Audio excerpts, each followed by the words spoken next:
የጾታዊ ፍቅር ቀይ መብራቶች ብዙዎቻችን ቢያንስ አንዴ ሲያልፍም ደግሞ ከአንድ ጊዜ በላይ የፍቅር ግንኙነት ወይም ደግሞ የፍቅር ጓደኛ ኑሮን ያውቃል። ብዙ ጊዜ የመጀመሪያ የሆነ ነገር ከባድ ነው። የመጀመሪያው የፍቅር ግንኙነታችን ከልምድ ማነስ የተነሳ አስቸጋሪ ሊሆንብን ይችላል። እንዴት ከተቃራኒ ጾታ ጋር ጓደኝነት እንደሚጀመርና በምን አይነት መልኩ መቀጠል እንዳለብን በግልጽ የነገረንም ወይም ደግሞ በግልጽ የምንወያየው ሰው ስለሌለን ስለማናውቅ በምን አይነት መልኩ መቀጠል እንዳለብን ምንም አይነት ዕውቀቱ ስለማይኖረን ወይም ደግሞ ስለማናዳብር ግንኙነታችን መልካም ላይሆን ይችላል። ሆኖም ግን በሂደት ልምድና ጊዜ ታክሎበት በተሻለ ሁኔታ የፍቅር ግንኙነት መስርተን እንድንቀጥል ያደርጉናል። በመጀመሪያ የፍቅር ግንኙነት ውስጥ ከመግባታችን በፊት ራሳችንን በደንብ ማወቅ ይጠበቅብናል።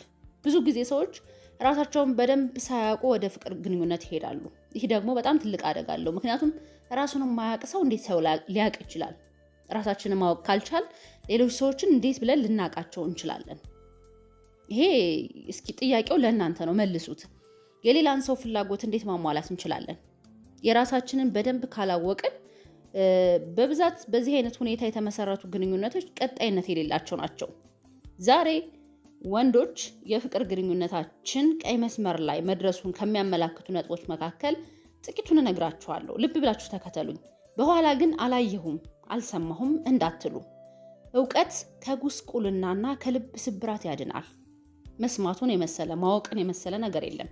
የፍቅር ግንኙነት ቀይ መስመር ወይም ደግሞ ቀይ መብራት ላይ መሆኑን ለምሳሌ ቀይ ምንድን ነው የሚያመለክተን? አደጋ። ብዙ ጊዜ ቀይ ምንድን ነው?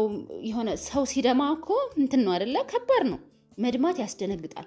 ቀይ መብራት ለምሳሌ ትራፊክ ላይ ቀይ መብራት ቁም ማለት ነው፣ ወይም ደግሞ እንዳታልፍ ነው።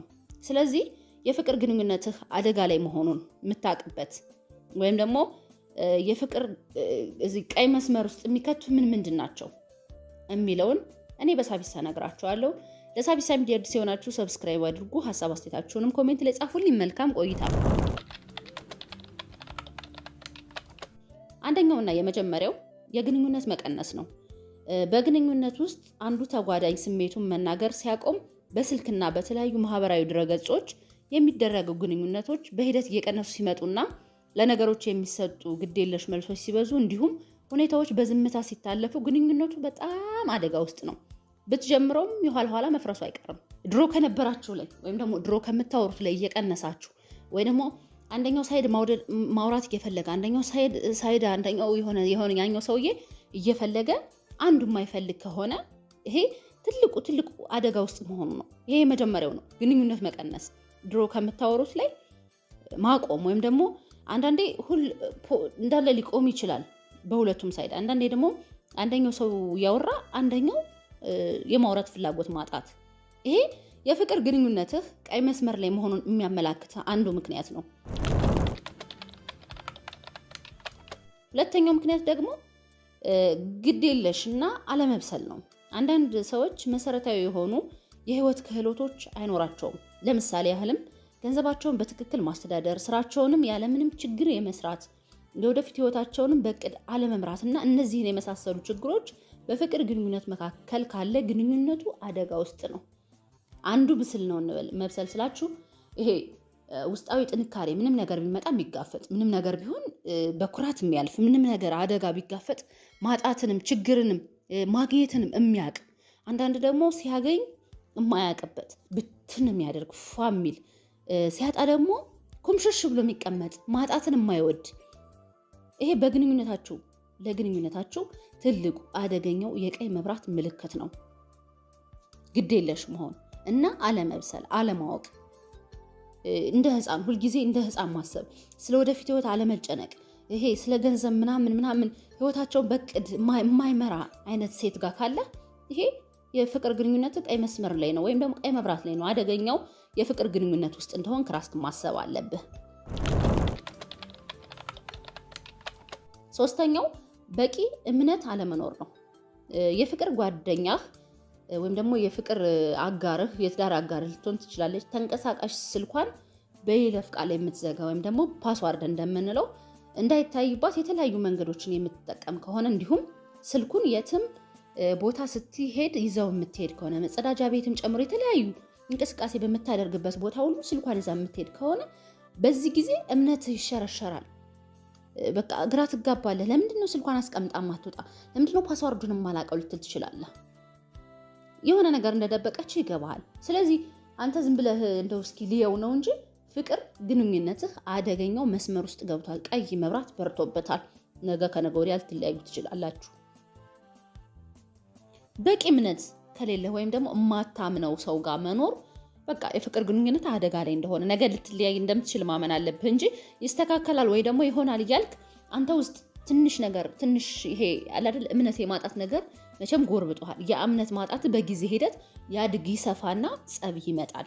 ይሄ ሶስተኛው የፍቅር ግንኙነትህን አደጋ ውስጥ ወይም ደግሞ ቀይ መብራት ውስጥ እንዳለ የሚያሳይ ምልክት ነው። በቂ እምነት ከሌለ ወይም በቂ የሆነ እዛ ሰው ላይ በቂ የሆነ መተማመን ከሌለ። አራተኛው የጓደኛና ቤተሰብ አስተያየት። ስለ ጓደኛ ትክክል ያልሆነ ነገር ካለ አንተን በደንብ የሚያውቁ የልብ የሆኑ ሰዎች ወይም ደግሞ ጓደኞች፣ ቤተሰቦች ሊነግሩ ከሞከሩ ስማቸው። በግንኙነት ጅማሬ ጊዜ እነዚህን ሐሳቦች ወይም ደግሞ እነዚህን ንግግሮች ምን አባሽ ስለወደድካት ስላፈቀርካት ምን አባሽ እህትህን ወንድምህን ምን አባ እንዴት ትለኛለህ ምናምን። አንዳንዴ ቤተሰብን ጓደኛንም መስማት ዋጋ ከሚያስከፍል ነገር ዋጋ እንዳትከፍል ትሆናለህ። ወይም ደግሞ ይሄ መጨረሻው የፍቅር ግንኙነት ከባድ እንዳይሆን ያደርጋል። አንዳንድ ሰዎች ስለማይሰሙ ነው። ምናልባት ሀበሻ በሬ ወለደ ብሎ ሊያወራ አይችልም። የሆነ ፍንጭ ይዞ ነው የሚያወራ። እኔ በጣም ብዙ ጊዜ አይቻለሁ። ማለት የኛ ሰው በቃ ይሄ ሀበሻ የሚባለው ማህበረሰብ የሆነ ትንሽ ፍንጭ ይዛል፣ ይጨምራል ውሸት እንጂ ፍንጭ ይዞ ነው የሚያወራ። እና አንዳንድ ጊዜ ቤተሰቦችህም ጓደኞችህም ስለዛች ስለ ፍቅረኛ የሚሉህን ነገር በደንብ ልትሰማቸው ይገባል። ሰምተህ ተግባራዊ አድርገው ምናምን ሳይሆን ልታጣራ ይገባሃል እንጂ ዝም ብለህ ሰምተህ ምናምን ነገር ምናምን እንዴት እውነት ነው ማለት ነው ልክ ነው ማለት ነው እንድትል አይደለም፣ ግን እንድታይ ይሄ ትኩረት ሰጥተህ እንድታየው እንድታጤነው እንድታስብበት ነው እንጂ የሚያደርግህ ዝም ብለህ አንተ በቃ ስላሉህ ምናምን አይደለም። አንዳንዴ ሰዎች ከሚያወሩ ነገር የሆነ ነገሩ ጥሩ ነገር ሊሆን ይችላል። ለምሳሌ ይቺ ልጅ መጥፎ ናት ፍቅረኛ አላት እየተባልክ ፍቅረኛ የላትም ብለህ ግግም ብለህ ከምትገባ ፍቅረኛ እንዳላት እንደሌላት አንተ በምትችለው መንገድ ከሷ ጋር ሳትርቅ ሊሆን ይችላል። ይሄን ማጣራት ይኖርብሃል። አንዳንድ ሙዚቃዎች ላይ የተዘፈኑ ብዙ አይነት ዘፈኖች አሉ። ለምሳሌ ሲነግሩህ ውለህ ሳትሰማ ግባ የሚለው ዘፈን እዚህ ጋር አይሰራም። ለምን መሰለህ?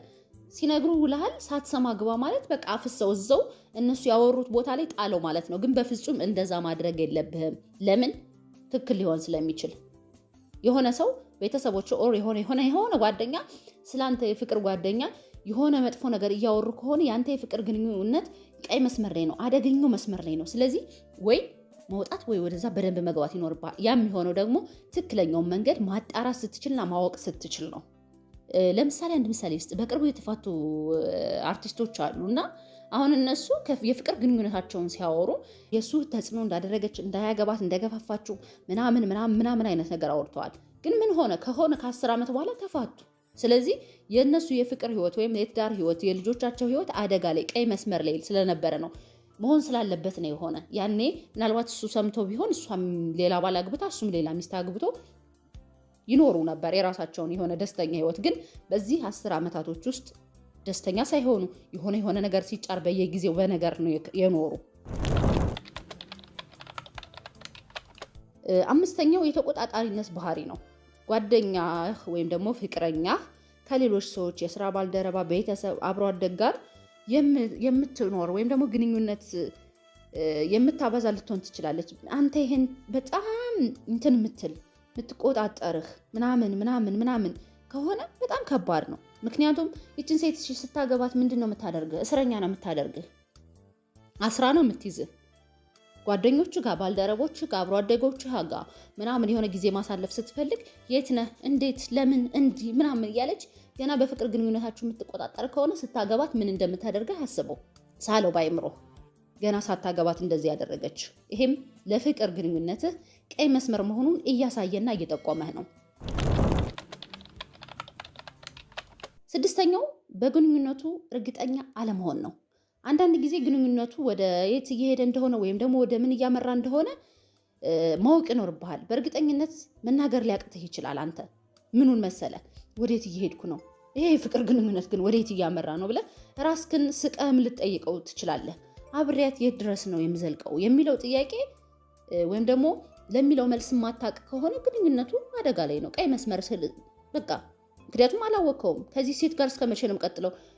ልተዋት እችላለሁ፣ ላልተዋት እችላለሁ። አንዳንድ ጊዜ በቃ የፍቅር ግንኙነት ስትጀምር አልተውም ብለህ ነው ከሆነ ሰው ጋር የምትጀምረው። አንተ ግን ተወዛግበህ ከሆነ ይሄ የፍቅር ግንኙነት አደጋ ላይ ነው። ሰባተኛው የተደበቀ የጀርባ ታሪክ ካለ ህገወጥ የሆኑ ነገሮች ፈጽሞ ወይም አደገኛ ሱስ የነበረበት ከሆነ በጣም ብዙ የተለያዩ አንተን ሊጎዱ የሚችሉ ምናልባት አንዳንዴ ስላለፈው ህይወቷ ላያገባህ ይችላል፣ ወይም ደግሞ ያለፈው ህይወት ያለፈ ነው ብለን ልናልፈው እንችላለን። ግን ከዛ በዘለለ ለአንተም ህይወት ላይ አሁን ተጽዕኖ የሚያደርጉብህ ከሆኑ ወይም ደግሞ የሆነ በጣም ይሄ ወደኋላ መጥተው ህይወቷ ላይ ተጽዕኖ የሚያደርጉባት ከዛ ሲቀጥል ደግሞ አሁንም እነዛን ነገሮች ቀጥላባቸው ካለች እነዛ ነገሮች ላይ ከሆነች ይሄ ያንተ የፍቅር ህይወት ላይ አደጋ ይጥልብሃል። ቀይ መብራት እያበራ ነው የፍቅር ግንኙነት። ይሄን ከሆነ ሴት ጋር ግንኙነት መጀመር ስትፈልግ በደንብ ሁኔታዋን ልታውቅ ይገባል። ምክንያቱም ህይወት ነው፣ ቀልድ አይደለም። ነገም ይሄ ከጉዳቱ ይልቅ ቀድሞ ነገሮችን ማጤንና ማወቅ ይኖርብሃል። ስምንተኛው ግንኙነቱ በጥቅም ላይ የተመሰረተ ከሆነ በግንኙነቱ ወቅት ላይ በአንደኛው ሳይድ ያለው ከሌላው በሚፈልገው ነገር ወይም ደግሞ ገንዘብ ሊሆን ይችላል፣ ያልጋ ጨዋታ ምናምን ነገር ይሄ የምትፈልግ አይነት ሴት ከሆነች በዙሪያ ያለችው ሴት አንተም ልትሆን ትችላለህ። አንተም ከዛ ሴት ያልጋ ጨዋታውን ብቻ ከሆነ የምትፈልገው ይሄ የፍቅር ግንኙነት አደጋ ላይ ነው። ነገ ማንም ሴት ጋር ዛዛዛ ስትንጓለል ነው የምትኖረው። እሷም ደግሞ ከአንተ ገንዘብን ኦር ደግሞ ያልጋውን ጨዋታ ፈልጋ ያን ብቻ ፈልጋ ከመጣች ሁልጊዜ ስታገኝ ገንዘብ የምጠይቅ ከሆነ ሁልጊዜ ይሄን ያልጋውን ምናምን በቃ ተገናኝታችሁ አልጋ ላይ የምትወድቅ ከሆነ ይሄ ፍቅር ግንኙነታችሁን አደጋ ላይ እንደሆነ ማሳያው ነው። ዘጠነኛውና የመጨረሻው የእናቴ መቀነት አደናቀፈኝ። ጓደኛህን እንገናኝ ባልካት ቁጥር የማይረቡ ምክንያቶች እየደረደረች አይመቸኝም የምትል ከሆነ ግንኙነቱ አደጋ ውስጥ ነው። እነዚህ ምልክቶች ስታይ በቀጥታ ግንኙነቱን አቋርጥ ማለት ሳይሆን በግልጽ በመነጋገር ችግሮችን ፍታቸው። ሆኖም ግን ችግሮቹ ከአቅምህ በላይ ከሆኑና በተደጋጋሚ ከተከሰቱ ጓደኝነቱ፣ ፍቅረኝነቱ ቢቀርብህ ይሻላል። ምክንያቱም ከዚህ በፊት ሳቢሳሌ ተደጋጋሚ ጊዜ ተነግሬያቸዋለሁ። የሆነ ሰው ልተውህም አትፈልግም የሆነ ምናምን እሺ ዛሬ እንገናኝ ወይ ዛሬ እኮ እንደዚህ ኖሮ ዛሬ እኮ እንዲሁኝ እያለች ቀጠሮ የምታበዛ ከሆነ አንተ ባጣ ቆየኝ ነህ። ያኛው ሲተዋት እንትና ጋር አቤል ጋር እየተዝናናች ነበር፣ አቤል ሲተዋት አንተ ጋር ትመጣለች። ይሄ ነው ሊሆን የሚችለው። ስለዚህ መተው ቀጥታ መተው ምናምን ሳይሆን በቻልከው መጠን ችግሮችን ለመፍታት መሞከር፣ የማይፈታ ከሆነ እርግፍ አድርገህ መተው። ምክንያቱም ሴት ሞልቷል። ሴት ቢሄድ ሴት ይመጣል። ውድ የሳቢሳ ቤተሰቦች የዛሬው ፕሮግራም ይሄን ይመስላል። ለሳቢሳ ሚዲያ አዲስ የሆናችሁ ሰብስክራይብ አድርጉ። ሀሳብ አስተያየታችሁን ኮሜንት ላይ አስቀምጡልኝ። መልካም ጊዜ